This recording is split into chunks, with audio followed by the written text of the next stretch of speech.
지난주 느부갓네살 왕은 무모한 명령을 내렸잖아요. 내가 꾼 꿈이 뭐고 그 꿈 내용 해석해.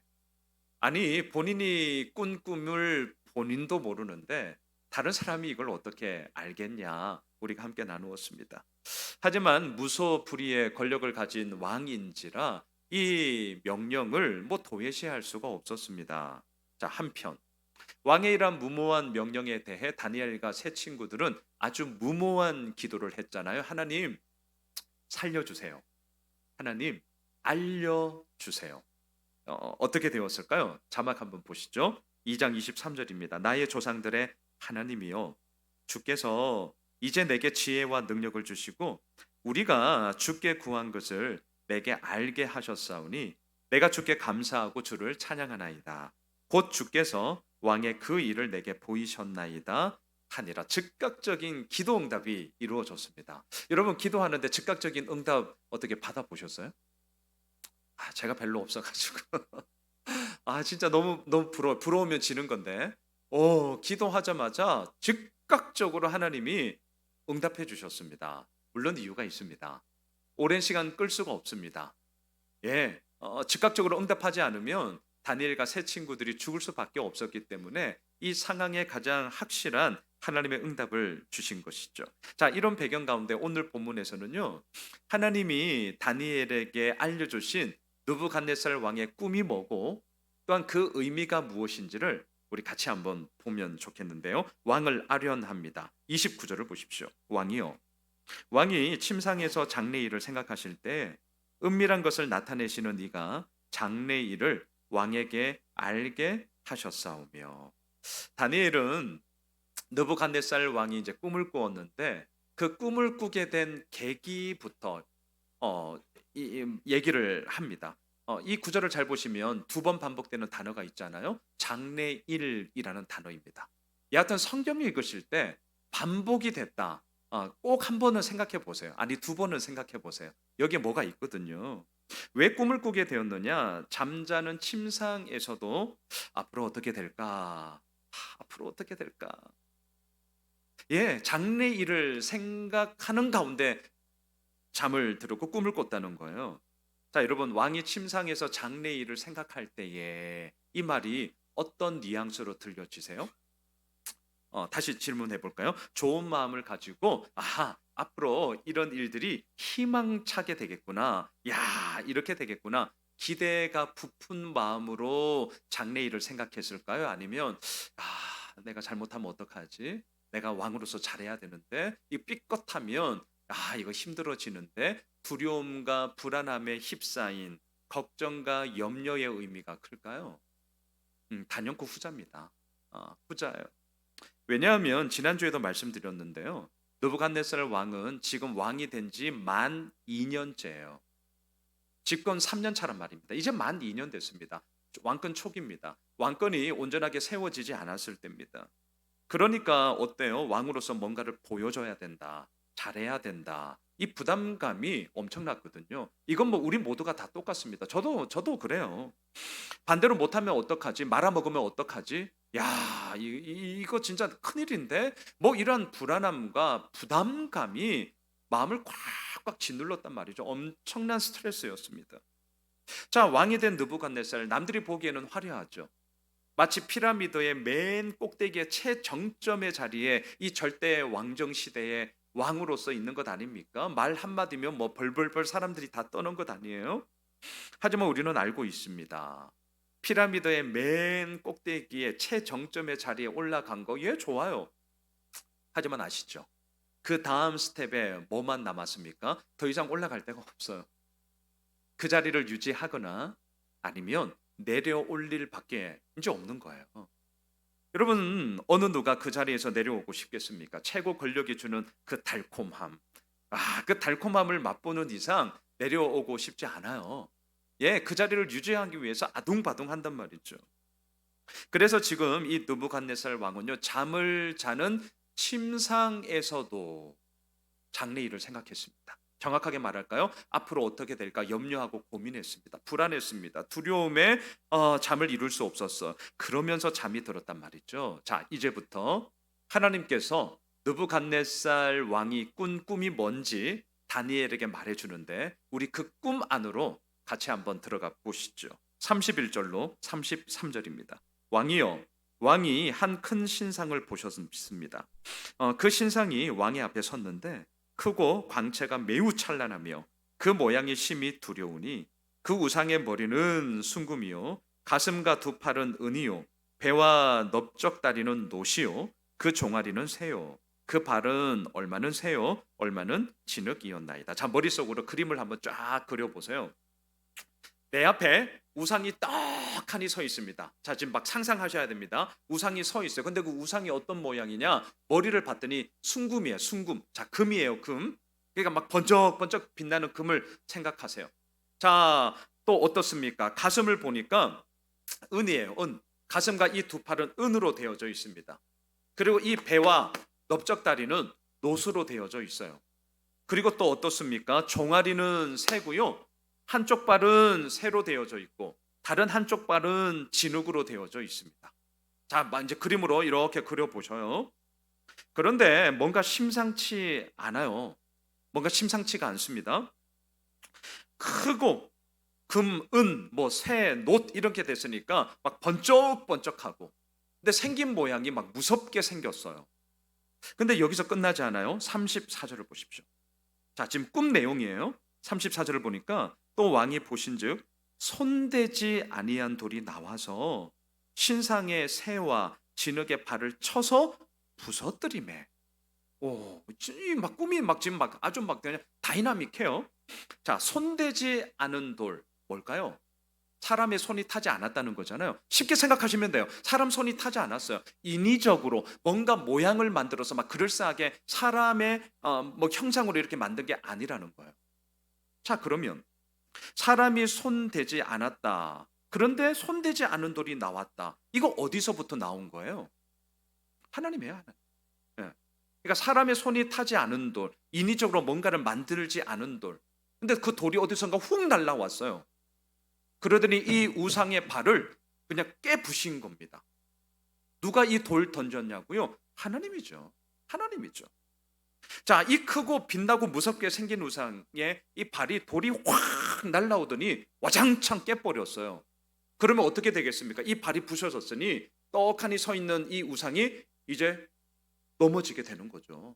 넘어지게 돼요. 35절을 보십시오. 그대로 넘어졌는데요. 35절 그때에 넘어졌을 때입니다. 새와 진흙과 녹과 은과 금이 다 부서져 여름 타작의 마당에 겨같이 되어 바람에 불려 간 곳이 없었고 우상을 친 돌은 태산을 이루어 온 세계에 가득하였나이다. 자, 겉으로 보기엔 막 대단했습니다. 번쩍번쩍 빛나고 크고 막 무섭게 생겼어요. 그런데 뚜껑을 딱 열었더니 아무것도 아니야. 하나님이 던진 돌이 확 날라오더니 그 발을 부셔버렸고요. 그 우상은 그대로 넘어졌고요. 그리고 더 나아가서 우상의 잔해가 바람에 다 날아가 버렸습니다. 흔적이라고는 전혀 찾아볼 수 없게 되었습니다. 그리고 그 꿈의 결말이 뭐냐면 날라온 돌이 갑자기 태산을 이루면서 온 세상을 가득 덮었더라. 자, 이게 꿈 내용이에요. 자, 꿈 내용이 여기입니다. 자, 보십시오. 흔히들 꿈 꾸고 나서 이게 좋은 꿈인가? 이게 나쁜 꿈인가? 여러분, 좋은 꿈 꾸면 무슨 생각 드세요? 로또 사야 되나? 이러잖아요. 예, 좋은 꿈 꾸면 복권이라도 한 장 살까? 뭐 이런단 말입니다. 질문해 볼게요. 오늘 다니엘이 꾼 꿈 좋은 꿈이에요? 나쁜 꿈이에요? 이렇게 대답할 줄 알아요. 나쁜 꿈 같죠? 성경 잘 보셔야 됩니다. 자, 우리 꿈의 결론이 우상이 막 넘어지고 부서지고 흔적도 없이 사라지고 돌이 태산이 되는 걸 이렇게 봤잖아요. 자, 잘 생각하셔야 돼요. 이거 뭐 어려운 건 아닙니다. 예수 믿는 우리의 입장에서 볼 때 꿈의 결론이 우상이 다 깡그리 부서지는 걸로 끝났어요. 예수 믿는 우리의 입장에서 이 느부갓네살 왕의 꿈을 보면 좋은 꿈이에요, 나쁜 꿈이에요? 당연하죠. 속이 막 시원하죠. 막 용화사에 있는 불상이 막 다 부서졌어. 막 그냥 속이 대놓고는 말 못하지만 막 속이 막 시원하죠. 막 묵혔던 채증이 확 내려가죠. 왜? 다른 거 다 이렇게 다 제끼고 우상이 그냥 깡그리 부셔졌으니까 예수 믿는 우리의 입장에서 볼 때는 이 꿈은 좋은 꿈이에요. 자, 그러면 이 꿈을 직접 꾼 느부갓네살 왕의 입장으로 이제 생각해 봅시다. 이 꿈은 좋은 꿈일까 나쁜 꿈일까? 답부터 말씀드리면 느부갓네살 왕의 입장에서는 좋은 꿈이에요. 의외죠. 자, 이유가 있어요. 이유가. 오늘 보면 37, 38절을 보십시오. 이제 다니엘이 이 꿈을 해석합니다. 자, 해석해요. 잘 보세요. 왕이요, 왕은 여러 왕들 중에 왕이시라. 하늘의 하나님이 나라와 권세와 능력과 영광을 왕에게 주셨고 사람들과 들짐승과 공중의 새들 어느 곳에 있는 것을 막론하고 그것들을 왕의 손에 넘기사 다 다스리게 하셨으니 왕은 곧 그 금머리니라. 어떻습니까? 좋은 꿈 아니에요? 집권 초기 왕으로서 앞으로 어떻게 될까 걱정 많이 했거든요. 내가 잘할 수 있을까? 내가 잘해야 되는데 부담스러웠거든요. 엄청나게 스트레스 받았거든요. 그런데 이 염려와 걱정에 전전긍긍하고 있던 이 느부갓네살 왕에게 다니엘은 이 꿈을 해석합니다. 왕이요, 왕은 여러 왕들 중에 왕이십니다. 하나님이 나라와 권세와 능력과 영광을 당신에게 주셨습니다. 사람들만이 아니라 모든 들짐승들도 다 다스리게 하셨습니다. 왕은 곧 금머리입니다. 얼마나 좋아요. 막 이런 얘기 들으면 기분 좋죠. 왜 그래? 이러면서 기분 좋다니까요. 느부갓네살 왕은 기분 좋았을 겁니다. 저는 이 부분 묵상하면서 제가 상상해봤어요. 저 상상 엄청 많이 하거든요. 상상해봤습니다. 다른 사람이 나한테 이런 말을 하면 어떨까? 한번 들어보세요. 목사님은 여러 목사님들 중에 목사님이십니다. 비웃지 마시고요. 하나님이 나라와 권세와 능력과 영광을 목사님에게 주셨습니다.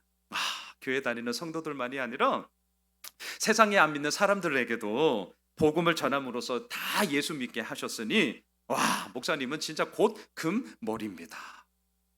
제가 25년 동안 목회하면서 이런 얘기 단 한 번도 듣지를 못해가지고요. 저라도 스스로 자기 위안 삼으려고 한번 상상해 봤습니다. 기분 좋더라고요. 기분 좋더라고요. 혼자 있으면서 그래 화이팅! 막 이렇게 했습니다. 화이팅, 그래, 할 수 있어. 아니 내가 했냐? 하나님께서 지금까지 하신 거지. 그 하나님이 앞으로도 하시는 거 아니야? 그 하나님 믿고 가면 되지. 혼자서 좋아라 했어요. 자, 여러분, 이 꿈을 꾼 사람은 저 아니에요. 느부갓네살 왕입니다. 이거 제 꿈 아니거든요. 제 꿈 아닌데도 기분 좋더라고요. 자, 그러면 정작 이 꿈을 꾼 이 느부갓네살 왕은 어떨까요? 기분 좋죠. 왜? 우선은 정말 그 꿈이 뭔지를 너무너무 몰랐는데 속 시원하게 그 꿈이 뭔지를 알게 되었고, 더 나아가 그 꿈의 내용이 뭔지도 알게 되었으니까요. 그리고 자기를 향하여서는 왕 중의 왕이다. 하나님께서 권세와 능력과 영광을 주어서 모든 것을 다 다스리게 하셨다. 얼마나 좋아요. 얼마나 좋아요. 다니엘의 이 해석을 듣자 느부갓네살 왕이 어떻게 한 줄 아세요? 다음 주에 볼게요. Coming soon. 네. 자, 다니엘의 꿈 해석은 계속됩니다. 오늘 본문 39절 40절 보세요. 39, 40절. 왕을 뒤이어 왕보다 못한 다른 나라가 일어날 것이요, 셋째로 또 놋 같은 나라가 일어나서 온 세계를 다스릴 것이며, 넷째 나라는 강아기가 쇠 같으리니 쇠는 모든 물건을 부서뜨리고 이기는 것이라. 쇠가 모든 것을 부수는 것 같이 그 나라가 문 나라를 부서뜨리고 찌을 것이며. 자, 39절 이하의 내용을 보시면 이 나라는 이 39절 이하의 내용에 대해서는요, 학자들이 이 나라는 저 나라고 그 나라다 등등 의견이 되게 분분합니다. 의견이 우선은 분분하다는 거 아시면 좋겠고, 하지만 두 번째, 대체적으로는 지금 바벨론 왕이잖아요. 바벨론이 망하고 그 다음 일어난 제국이 페르시아입니다. 성경에서는 바사 이렇게 되어 있는데 이런 것도 저는 바꿨으면 좋겠어요. 우리 학교에서는 바사 안 배우거든요. 페르시아, 세계사 할 때 페르시아 이렇게 배우거든요. 그리고 나서 헬라 제국이 일어나고, 그리고 나서 우리가 잘 알고 있는 로마 제국으로 세계의 역사가 쭉쭉쭉 흘러간단 말이죠. 아, 39절 이하에 나오는 이런 뭐 셋째 나라, 넷째 나라 이런 나라에 대해서는 그러한 하나님의 세계 역사를 의미하는 거구나. 그냥 이렇게만 이해하시면 됩니다. 여러분, 제가 앞서 말씀드린 게 있습니다. 이 꿈이 좋은 꿈이냐 나쁜 꿈이냐. 예수 믿는 우리의 입장에서는 여하튼 이 꿈의 결론이 우상이 싸그리 다 부셔져 버리는 거니까 좋은 꿈이에요. 느부갓네살 왕의 입장에서도 왕은 왕 중의 왕이십니다. 막 극찬을 받았기 때문에 좋은 꿈이었어요. 그런데 그 뒤를 잇는 다음 세대들에게는 나쁜 꿈이었습니다. 자, 각각의 입장에 따라 그 꿈이 이렇게 의미가 달라져요. 나쁜 꿈이었어요. 왜냐하면 시간이 지날수록 어제보다는 나은 오늘, 오늘보다는 나은 내일이 되어야 되잖아요. 점진적인 변화가 있어야 되잖아요. 그런데 지금의 왕보다 못한 다른 나라가 일어날 것이고 나라와 나라가 부서뜨리고 찌을 것이다. 가면 갈수록 좋은 내용이 없어요. 지금 우리가 다 읽지는 않았지만 그런 내용입니다. 그러니 후세대들에게는, 다음 세대들에게는 이 느부갓네살 왕의 꿈 내용은 쉽게 말하면 나쁜 꿈이었습니다. 43절을 보십시오. 43절. 왕께서 새와 진흙이 섞인 것을 보셨은즉 그들이 다른 민족과 서로 섞일 것이나 그들이 피차에 합하지 아니함이 새와 진흙이 합하지 않음과 같으리라. 자, 생각해 보세요. 다른 민족과 서로 섞여 있어요. 자, 섞여 있는데 하나가 되지 못해요. 그러면 어떻게 될까요? 오늘날로 그런 나라가 있잖아요. 이스라엘과 팔레스타인. 섞여 있어. 그런데 하나가 되지 못해요. 그러니까 끊임없는 갈등과 분쟁이 일어날 수밖에 없습니다. 전쟁은 또 다른 전쟁을 불러오고요. 살인은 또 다른 살인을 불러오고요. 죽음은 또 다른 죽음을 불러옵니다. 진짜 답이 없어요. 악순환의 고리만 계속 될 뿐입니다. 이럴 때는 차라리 섞이지 않는 게 낫죠. 완전 분리를 시켜버려야 됩니다. 자, 앞으로 펼쳐질 역사를 보니 지금 좋을 게 아무것도 없어요. 그렇기 때문에 오늘 본문에 나오는 느부갓네살 왕의 이 꿈이요, 다음 세대들에게는 나쁜 꿈이었습니다. 나쁜 꿈이었어요. 자, 보십시오. 다니엘이 말하는 이 꿈 해석을 제가 한 줄 정리로 하면 이겁니다. 느부갓네살 왕 당신은 왕 중의 왕으로서 당대는 잘 나갈 것입니다. 하지만 후세대들은 점점 더 어려워질 것입니다. 이거예요. 한 줄 정리. 저는 이 부분을 묵상하다가 질문이 생겼어요. 자, 느부갓네살 왕은 이 다니엘의 해석을 들으면서 뭐가 마음에 남았을까? 저는 이게 좀 궁금했습니다. 다시 말할까요? 당신은 왕 중의 왕으로서 당신이 통치하는 시대에는 금머리로서 잘 나갈 겁니다. 하지만 자녀들 세대, 먼 훗날 가면 갈수록 어려워질 겁니다. 자, 이 얘기를 들었을 때 이 느부갓네살 왕은 뭐가 자기의 마음에 들어왔을까? 뭘 것 같아요? 전자일까요? 후자일까요? 전자였습니다. 전자였어요. 다음 세대에 힘들어질 것입니다. 이게 본인에게 들어온 것이 아니라 나는 왕 중의 왕이 되는구나. 나는 금벌이 되는구나. 이 내용이 느부갓네살 왕에게 쑥 들어왔습니다. 쑥 들어왔어요. 여러분, 이 느부갓네살 왕의 입장에서는 이해가 되긴 해요. 왜? 지금 너무나 장래일에 대해서 고민하고 염려했거든요. 지금 내 코가 석자다. 이런 마음으로 뭔가를 당장 급급한, 눈에 보이는 급급한 것을 해결하고자 막 전전긍긍했기 때문에 다음 세대 100년 후, 200년 후 어떻게 될런지 그거는 머릿속에 잘 안 들어오죠. 여러분, 우리도 사실은 마찬가지. 자연 환경을 보호합시다. 그러면서 뭐가 있을까요? 이제 뭐 재활용 쓰레기 뭐 이렇게 뭐 예를 들어 봅시다. 재활용 쓰레기를 분리 잘하고 뭐 이런 거 해야 되는데 어떠셔요? 완벽하게 저도 잘 못하겠더라고요, 사실은. 근데 우리는 머리로는 알고 있습니다. 지금 우리가 이렇게 해야 100년 후, 200년 후 이 지구가 그래도 더 나빠지지는 않는 모습으로 나아가게 될 거야. 그런데 사실은 오늘 내가 분리를 수거를 하고 막 깨끗이 씻고 하는 게 힘들어. 아니, 귀찮아. 그래서 오늘 한 번쯤은 이 생각이 든단 말이죠. 오늘 본문에 나오는 느부갓네살 왕을 너무 뭐라 하지 마세요. 사실은 우리거든요. 그러니까 먼 훗날 100년, 200년 후 다음 세대들이 어떻게 될는지는 내일 아니고, 대놓고 말은 안 하지만, 그건 내일 아니고 지금 당장 내가 먹고 살기 힘든데, 내 코가 석자인데 지금 내가 잘 된다면 오케이, 이렇게 된 것 아니겠는가, 이거예요. 여러분, 오늘 설교의 결론이기도 한데요, 오늘 본문에 나오는 이 느부갓네살 왕의 꿈은 소위 말해서 개꿈이 아닙니다. 자, 여기서 이제 멈추면 안 되는데요, 개꿈이 아니에요. 하나님의 메시지가 담겨져 있는 오늘 설교의 제목, 참된 꿈이었습니다. 하나님은 느부갓네살 왕에게 이러한 꿈을 꾸게 하신 이유가 있습니다. 그것은 하나님께서 앞으로 행하시고 이루어 가실 하나님의 비전, 하나님의 소망, 하나님의 계획이 무엇인지를 왕으로 하여금 알게 해 주심으로 말미암아 그냥 설렁설렁 넘어가지 말고 이것에 대해서 집중해라라는 하나님의 메시지가 지금 담겨져 있는 거죠.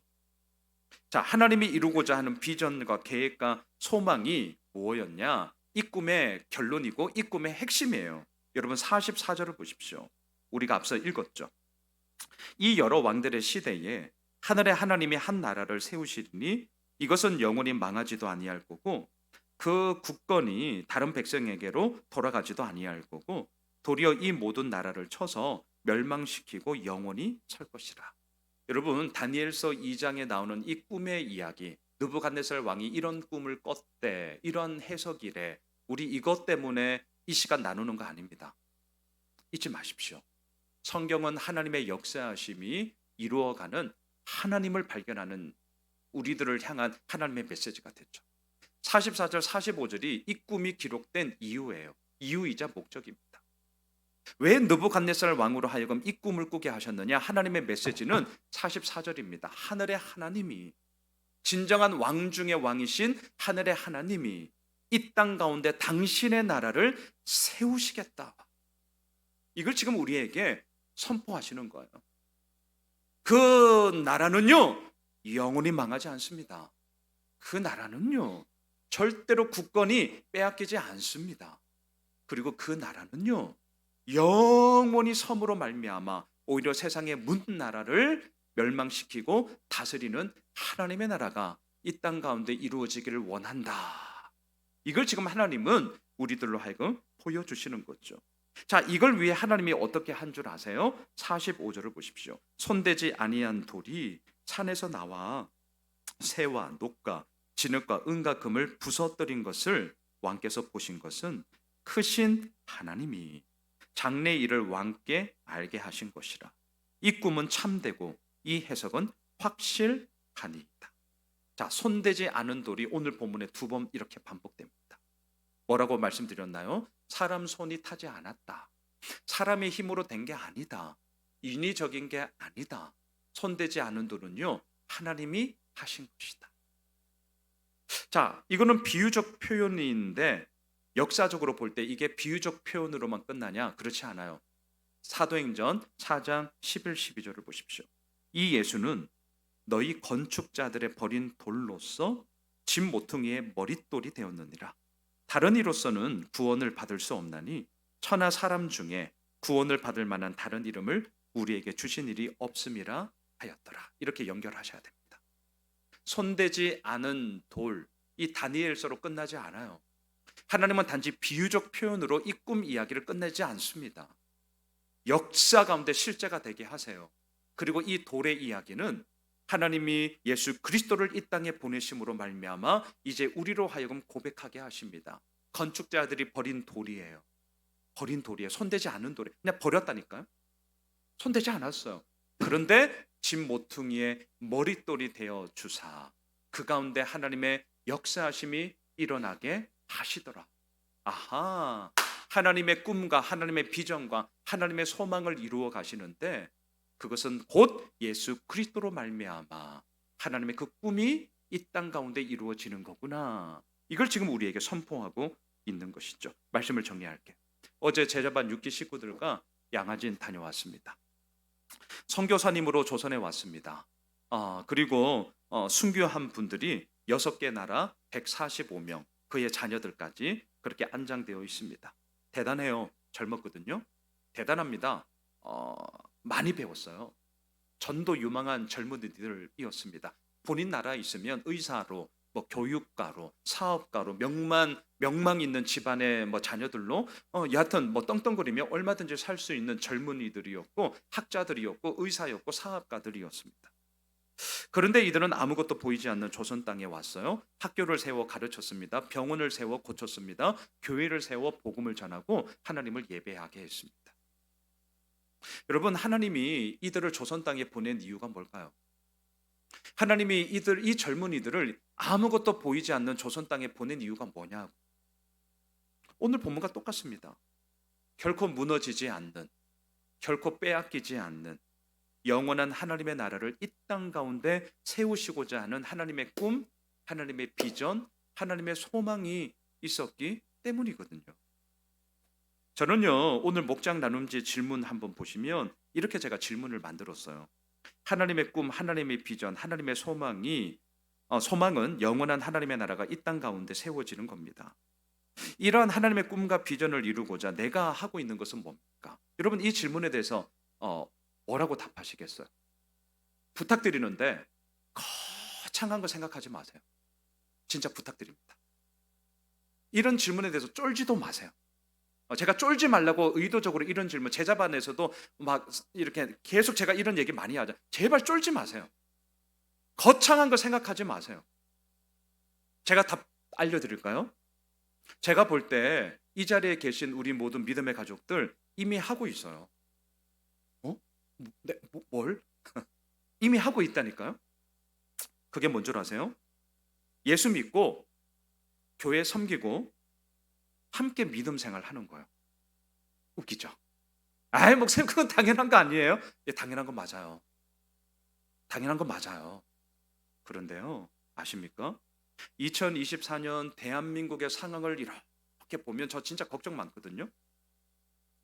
진짜 앞서 말했던 예수 믿고 교회 다니고 함께 믿음 생활하고 목장 생활하고 또 내가 할 수 있는 한 섬기고 남성 중창단으로 이렇게 섬기고 교사로 섬기고, 목사님 그건 뭐 그냥 하는 거예요. 예, 하는 거 맞아요. 당연한 건 맞아요.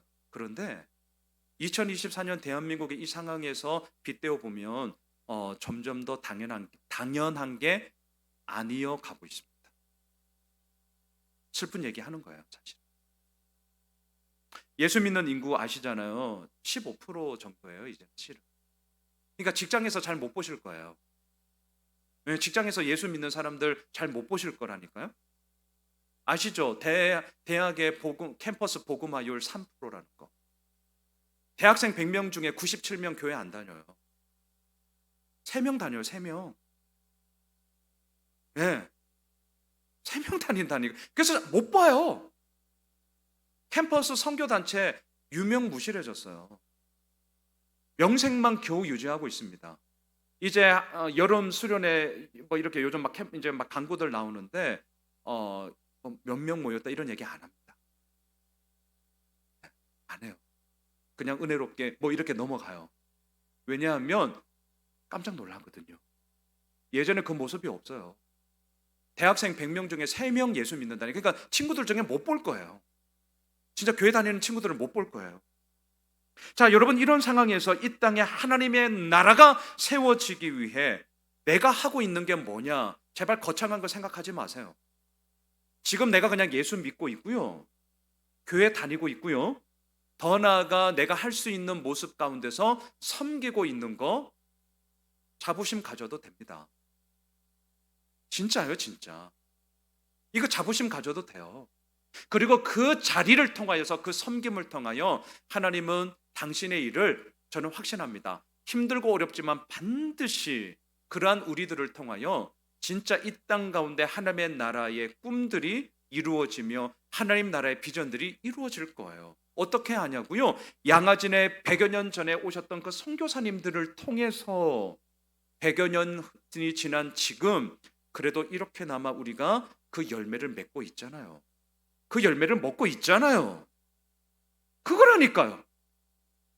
사랑하는 예수 호메실 가족 여러분, 저는 오늘 이 본문을 통해 느부갓네살 왕 꿈 얘기하는 게 아닙니다. 몰라도 돼요. 저는 설교자로서 이 내용이 뭔지를 알려드려야 하기 때문에 오늘 설교를 하고 있는 거지만, 저의 방점은 마지막 44절, 45절인 것을 기억해 주십시오. 하나님의 꿈을 노래합시다. 하나님의 비전, 하나님의 계획, 하나님의 소망을 우리가 마음에 담읍시다. 하나님의 꿈은 변함없거든요. 2024년이 되었다고 해서 100여 년 전 조선 땅의 꿈과 비전이 오늘 대한민국과 달라졌냐고요? 안 달라졌거든요. 마지막 자막 보십시오.